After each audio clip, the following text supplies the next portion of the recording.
Alright, so Jason Kelce's gone, but does have one major regret that's a positive for the Eagles. And Brandon Graham's returning, while the Birds have their sights set on some intriguing free agent options, along with letting go of Avonte Maddox to free up cap space. Plus, Howie Roseman is finally making a change we all wanted to see. But first, let's run it.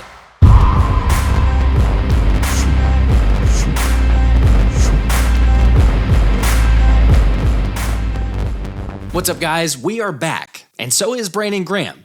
Kind of. After Jake Rabati of the Liberty Line reported BG will return to the Eagles next season and is not expected to hit the open market. Obviously not a huge surprise considering 55 said he wants a farewell tour of sorts in Philly for one last ride. Except then Ian Rappaport tried to cool off the excitement, saying while there is mutual interest and a deal could come prior to free agency, there's no agreement yet for the Eagles and Brandon Graham. You can't do that. Can't do? Cannot. You can't triple stamp a double stamp, Lloyd. You can't triple stamp a double stamp. Lloyd, you got. Okay, I get the fact that we don't want to jump to conclusions, but in all fairness, Jake's been on top of many reports first before anybody else. Like getting the Birds meeting with Jeremiah Trotter Jr. before others, sharing about official contract numbers for Julian Okwara and several other signings, as well as countless formal visits from the Senior Bowl. Plus, it's not really a surprise for BG to return. I mean, I think most of us were expecting that. However, one thing BG wasn't expecting was Jason Kelce retiring, saying he thought he was going to get another year with Kelce, but it's all good and he's happy for him, and he knows 62 is going to kill it whatever he does off the field. And if that wasn't blatantly evident already, Jason's retirement speech just added another proof point for Kelce crushing everything he does. And I encourage you to watch it if you haven't already, although I don't blame you for how emotional it is. But hopefully Slay was tuned in. Some people struggle to play in this city.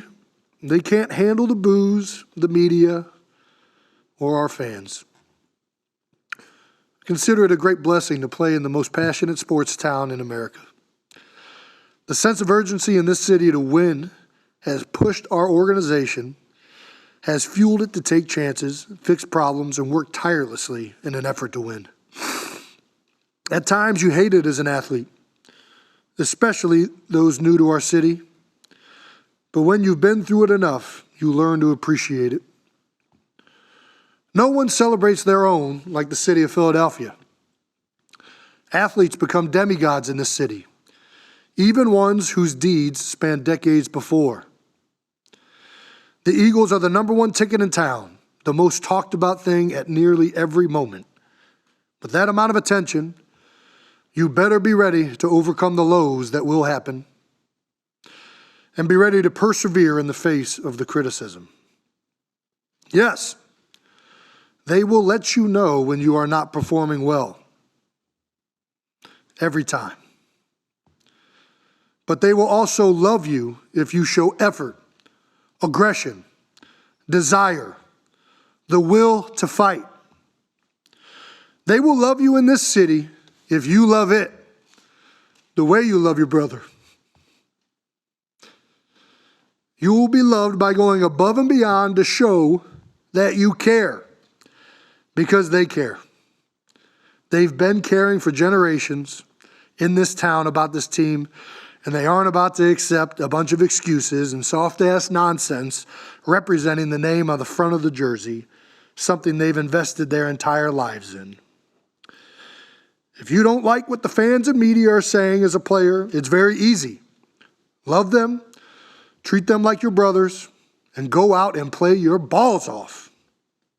Wear your heart on your sleeve, and I guarantee you change those narratives. If we're losing at halftime, And we go in. Mm-hmm. Boo! I learned quick. I said, oh yeah, I gotta get out of here. It's not good for my mental health. Go ahead. I'm stressed out. It stress you out, boy. I'm stressed out. I'm talking about because I ain't gonna lie. These probably the only fans that ever got to me before. That's what I'm saying. I'm not used to that, It's not bro. gonna be just somebody new all the time. It's gonna be the same one. Yes. And he go hit you about 30 times. Okay, sure, it's hard with expectations and us being brutally honest with players, but come on, demanding excellence just comes with the territory. Have you noticed a little bit of a mood shift around here? No, I haven't noticed anything. Really? Because I sat next to Stanley for years, and this is nap time. Open eye nap time. He balances the phone on his shoulder and just powers down. Now look at him. You got to unleash the power of the pyramid. It's really amazing what people will do for a little extra incentive. Like whenever Jason said he'd jump through a flaming table if the Bills won the New Heights Twitter poll a couple months ago. And I guess you could say he's starting retirement off with a bang. It didn't stop there, though, after Jason and Travis attended a Cleveland Cavaliers game while getting honored on the big screen. Honestly, kind of cool to see the vintage clips of the Kelce bros. And I don't know what it is, but there's just some kind of magic with the NFL's royal family, because despite being down 22 points in the fourth, the Cavs managed to stage an epic comeback over the Celtics. Unfortunately, that didn't work the same way for the Eagles in the final playoff game. Something the six-time All-Pro said is the biggest regret of retiring, after being a part of what he called the biggest collapse in team history. Yet he does see the Birds balling out next year and might end up feeling a bit of FOMO. Hey, I can appreciate that, and there will never be another Jason Kelce, but what's up with all these questions asking what are we going to do at center? Like, hello, what about Cam Jurgens? So this is my favorite player in the draft. I'm not just saying that because we picked him. The Eagles have been using me to evaluate some of the centers coming out, and of all the guys that I've looked at, for the past 2-3 years, out of all the guys that compare the most to myself, this guy is him. I mean, he is so athletic, so fast. You see him out in space, he runs, he's a natural athlete. You see the fluidity. He played tight end, a position convert. He's only been playing offensive line for 2 years.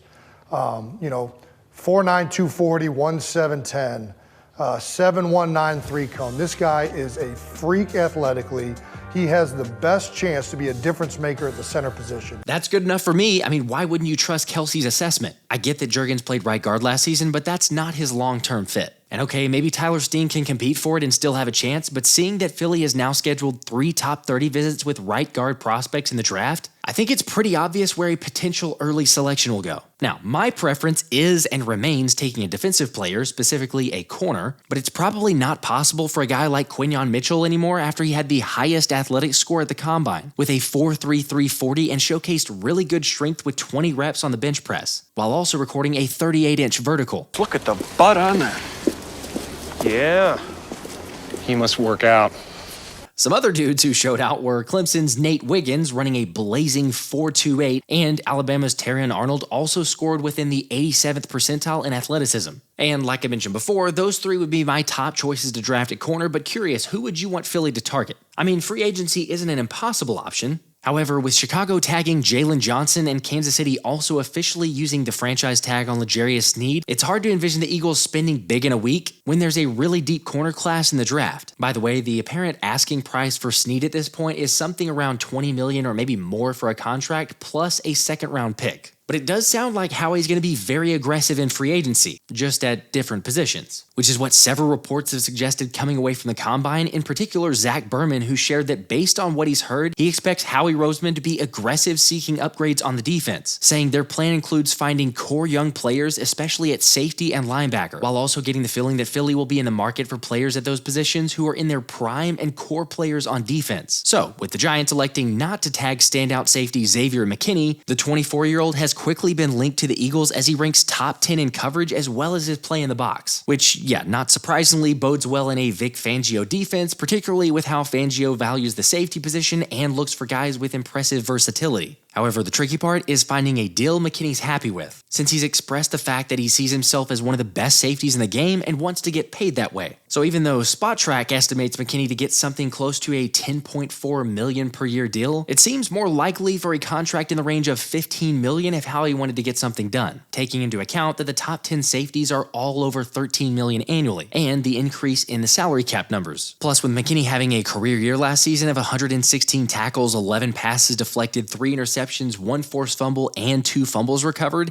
he definitely has quite a bit of momentum. Look, personally, I think X is the move. Solidify the middle of the field, have a guy that you can count on be an enforcer for many years to come. Oh yeah, also, Berman reported that Howie's looking to add someone that can be the next Malcolm Jenkins of the defense. Obviously, those are crazy high expectations to live up to, but it does tell you about how serious the Birds GM is going to be pursuing legit options at safety, which is fantastic news for the Eagles and maybe not so much for other NFL fans. But are you in or out on McKinney? Now, I should mention it at least sounds like X is interested with his starting to see this live stuff from a Birds View tweet. Who knows if that means anything? Of course, there's definitely several other options like Washington's Cam Curl, assuming the former 7th round pick's cryptic tweet is suggesting he won't be returning to the Commanders. Or on the more certain side, Seattle is releasing both Jamal Adams and Quandre Diggs, and seeing the connection with Eagles D-line coach Clint Hurt, maybe Philly's interested in a reunion there. But I get it, it feels like every time there's a release, they're linked to the Birds, like Jordan Poyer, for example, who who the Bills released. Except I'm really wanting to get younger, and let's remember Howie also said that in his recent press conference, wanting to get younger, especially on the defensive side of the ball. So while I'll say that Diggs or Adams or Poyer may be solid options, I'd really prefer to get a long-term solution there. So how about CJ Gardner Johnson? Since NFL analyst Tony Pauling reported along with a couple others that CJ returning to the Eagles has been picking up steam and that there's a real chance that could happen. Personally, if you're not taking McKinney or Curl, then sure, I'd say CJ over some of the other options. Yet considering how that whole saga ended and shots fired at the end by the Lions safety, and how he didn't exactly offer the greatest contract anyway, I don't know if either party is keen to make something happen. But who knows, maybe a simple apology could get things back on track. I state my regret. Obviously, for the right price, CJ would be willing to return, but are you really wanting to pay that much? The for sure answer to that question regarding Avonte Maddox is no, after Adam Schefter shared that the Birds are officially releasing the 27-year-old after 6 seasons, with a $9.6 million salary cap hit for 2024. However, it is worth noting that the two sides will keep talking and are open to a reunion. Currently, it doesn't look like it's a post-June 1 designation, so it only saves about $2 million, but if Howie wants to, he could make it a post-June 1st cut, which would save about $7 million. And honestly, as much as there's an emotional connection with Maddox, I'm kind of with Anthony DeBona, who said, "I'm not sure that a reunion between the Eagles and Avonte Maddox makes sense, regardless of the cost. Maddox is constantly battling injuries and struggled in the 5 games that he played last season, allowing 19 receptions on 23 targets for 261 yards, and a passer rating of 128.4. Although remember, Howie Roseman said at his combine presser that he made a mistake at slot last season and will be making a more concerted effort to stock up there this year. So with that being said, could a guy like Colts cornerback Kenny Moore be an option? After all, Moore was linked to Philly around the trade deadline with nothing coming to fruition, but Nick Sirianni has also been on record specifically saying he's a big supporter of Moore. So at 28 years old, and given the tenacity that he plays with, I could definitely be interested in him for the defense. Of course, let's not forget about Isaiah Rodgers, who used to play with Kenny Moore, and although he was primarily used outside, I think with his slider frame and size, plus the fact that he played some slot in college, it's not entirely out of the question to think he could end up as a great option in that spot. Either way, it's safe to say Philly's defensive coordinator isn't set with his current options there, but it is at least refreshing that the Eagles are looking to get it fixed. The other area of interest that Vic Fangio isn't exactly in love with is linebacker, with the new DC looking to upgrade the position, and there's more than a few options that continue to be linked to Philly, like Baltimore's Patrick Queen, Carolina's Frankie Louvu, or Tennessee's Azeez Al-Shaair seeming to be the bigger splashes category. But there's also Seattle's Jordan Brooks with connection to Clint Hurt, and Denver's Josie Jewell since he played with Fangio previously. However, with the same reports the Birds wanting to add core pieces that could remain for a while at linebacker via free agency, I'd love to have a guy like Patrick Queen, yet it's hard to see how he's spending that big on linebacker. Again, I know the report is that he's expected to spend bigger than he has, but still, I think if you remember or try to go back to history, he's more likely or more inclined to spend on safety. I would love it, don't get me wrong. If you go big and spend on linebacker and get Patrick Queen or Frankie Louvu or one of these other names, I'm going to be ecstatic, and I think we all would be. But still, I think the writing on the wall, if you take a look at it, it feels like you'd be more inclined to see safety be that position. So if I had to bet, I'd say to be a signing of Azeez Al-Shaair or a Jordan Brooks at linebacker. Now, talking about the position though, there's one lock that continues to be suggested if Haason Reddick ends up getting traded, and that's signing Miami's Andrew Van Ginkel. And by the way, Adam Schefter feels like Reddick being traded is very possible considering an apparent asking price of a 2nd-round pick or a 3rd and 5th to move on from Haas. That seems way too low. Okay, fine, yeah, maybe I'm a little biased, but still, I don't like the idea of losing your best pass rusher for just a 2nd or a 3rd and a 5th. At the same time, if you want to get a deal done, I get that you at least want to get something back in terms of value, and considering that Carolina's Brian Burns and Jacksonville's Josh Allen were both tagged, it only helps Reddick's negotiations to get a $25 million contract. And here's the deal. You're getting younger regardless, and how he's bringing in other faces, and he's looking to get the team younger like we've been talking about. Yet Haason is the lone area I'd be fine getting a contract done, freeing up $11 million this year and keeping him around for like another 3 seasons. Anyway, with that being said, who's your top pick at safety and at linebacker with the most realistic options being available? Oh yeah, and how about that same question for the running back position? Since there's several different options, and I know there's prediction from Bleacher Report that DeAndre Swift will sign with the Commanders, but nothing in terms of official interest yet. Not exactly the same thing as Zach Ertz, who did officially sign with the Commies. Why? Why, Ron? What? You're my hero, Ron. Garth, You come out with stink like that? Poop. I can appreciate Zach getting another $5 million on a 1-year deal, but it's not exactly the easiest to say that he's going to a division rival. At the same time, I think his game-changer ability is probably behind him, and eventually he's going to come back to Philly and retire an Eagle, but I am wondering how that news made you guys feel after hearing that Ertz is going to Washington. Anyway, getting back to the running back situation, personally, if I had to choose, I'm either re-signing Swift if the market's right, or just drafting a dude somewhere in like the 5th round to pair up with Kenny G. And look, I know that may not be the most popular decision, but you have to save somewhere, and honestly, if I'm looking at linebacker and safety, potentially spending a lot of big money, then you know what? Fine. You save some money on running back, you have to move on from Swift, you draft a guy, and then you see how that turns out. All right, do me a favor, hit that like button if you haven't already, and make sure to subscribe because we are 1 week away from free agency, which is bound to be crazy and ridiculous and everything else. So be sure to stay tuned, and I'll catch you all in the next one. This has been the Philly Special.